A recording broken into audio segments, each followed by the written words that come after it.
ลูกอำแห่งยิดาแชงโปเจอเป็นลูกอำแห่งยิดาคำโปเจอหาลูกอำแห่งยิดาแชงโปเจอเป็นลูกอำเชียงยิดาคำโปคือมีกี่อัน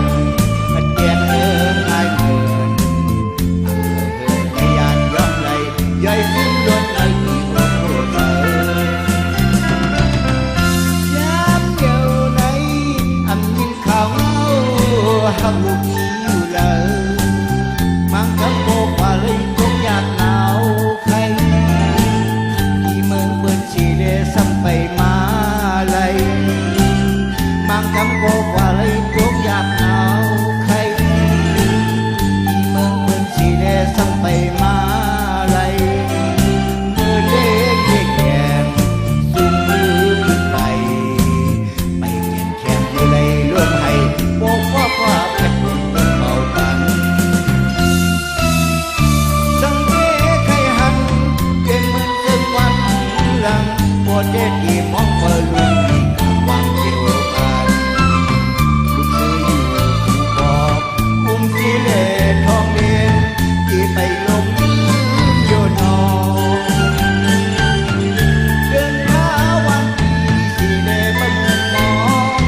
สั่งว่าควรทำลูกไว้อย่างไรก็เป็นลูกผ่านวันผ่านเมืองเยาลืมแดดจังหลังเชงได้มีก็น้องชายคิดพายเกินเคียงเวลาเลยกินเด่นกุ้งเขาปอนได้มีก็น้องชายคิดพายเกินเคียงเวลาเลยกินดีลิ้มกุ้งเขาปอนที่มาสอดตาตอนนั้นดังกว่าผ่านออกยันดูเนดังเติมเปิดมาคุกไว้กันก็คุณ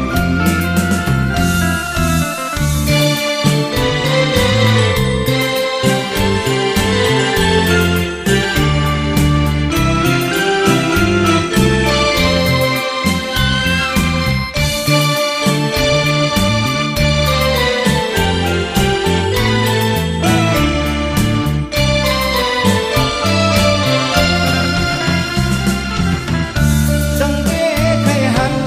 เป็นเหมือนเส้นวันหลังปวดเด็ดที่มองเปิดลุงวางเกี่ยวกันลูกซื้ออยู่ผู้บอกอุ้มสีเลทองเด่น